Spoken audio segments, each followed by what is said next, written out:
Bem-vindo à Escola Bíblica do Sonhador. Nós estamos conversando agora sobre a sua gestação espiritual, depois daquele período que você levantou a mão e aceitou Jesus como seu único e suficiente Salvador. O que vai acontecer no mundo espiritual agora? Agora é o período da sua gestação, é o período onde você vai se desenvolver fisicamente, espiritualmente, e você vai crescer e amadurecer o suficiente para que você possa ser separado da sua mãe. Primeiro você vai crescer dentro da sua mãe, você vai ser gestado. E depois você vai crescer, você vai ter um período onde você vai crescer afastado da sua mãe. Mas o primeiro período é dentro da sua mãe, é sobre a sua gestação. Depois da sua gestação, é o período do seu batismo, e aí nós vamos conversar sobre o período que você vai crescer e se desenvolver fora da sua mãe. Então vamos agora conversar sobre a sua gestação espiritual.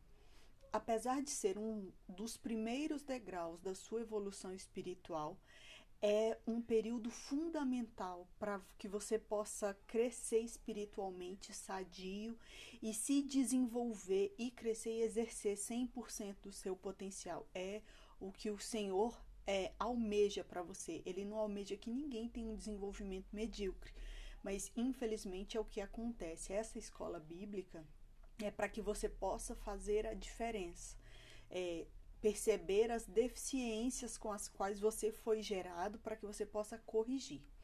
Vou te dar um exemplo. Assim como numa gestação espiritual, existem algumas situações que são riscos para o feto, para o bebê. Então, digamos assim, falta de alimento espiritual vai fazer com que você tenha um crescimento subdesenvolvido, você vai crescer espiritualmente, você vai definhar. É tipo assim, você vai para o culto e a palavra é sempre voltada para dízimo e oferta, o que mais? Ministério da prosperidade, fazer campanhas, e você acha que servir o Senhor é só isso. Prosperidade, expulsar demônio, né? E nada mais. E aí você cresce nesse costume espiritual. Então, espiritualmente, digamos que você só consegue perceber esses tópicos, esses degraus de evolução dentro da igreja. Pronto. Isso, uma gestação onde você só tem experiência com esse tipo de palavra, vai fazer com que espiritualmente você cresça cheio de deficiências.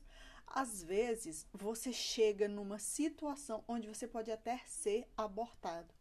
Eu já vi pessoas, por exemplo, que elas foram abortadas espiritualmente porque a primeira coisa, a pessoa levantou a mão para aceitar Jesus e ela está indo à igreja.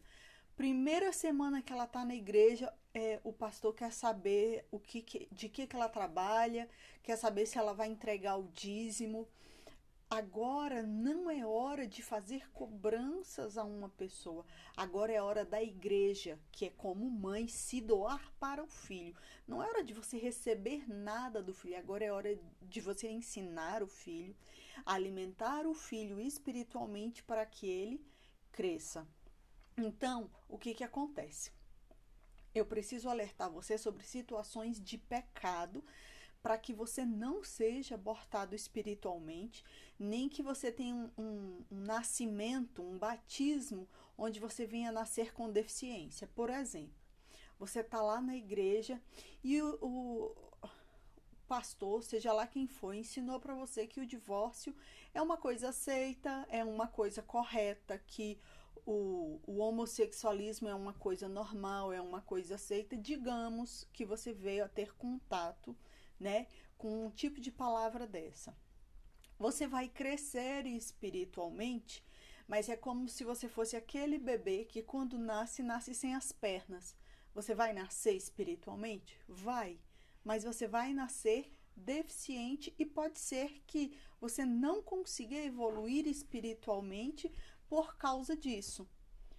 Então, digamos assim, dependendo do comprometimento que essa palavra tiver sobre você, pode ser que você venha a ser abortado. Pode ser que você não resista e se afaste do papai totalmente. Isso seria o ser abortado espiritualmente. Quer dizer que o levantou a mão lá, aceitou Jesus, não fez nenhuma diferença, porque você vai ter que começar do zero, você vai ter que encontrar uma mãe. O que é encontrar uma mãe? Encontrar uma igreja, encontrar um grupo que possa alimentar você da palavra. O que é alimentar da palavra? Você vai aprender, ouvir, e você vai ouvir explicação. Você vai ver pessoas que vivem a fé na prática, e você vai observar, e essas pessoas elas vão cuidar de você e elas vão funcionar como uma família. E aí é que vem todos os poréns. Por quê? Porque uma família, como todas as famílias, tem seus problemas. E aí nós vamos depois analisar a situação de o que agora é prioridade. É você chegar e observar os defeitos que a sua igreja tem? Não. Toda família, toda igreja tem defeitos. Não é hora agora de você focar, não vou ficar aqui por causa do defeito dos outros. O que você está falando? Eu prefiro ser abortado. Então agora você precisa focar no seu pleno crescimento espiritual para que você possa ser batizado. Daí depois nós vemos o que é que você vai fazer, como você vai administrar a igreja na qual você está inserido.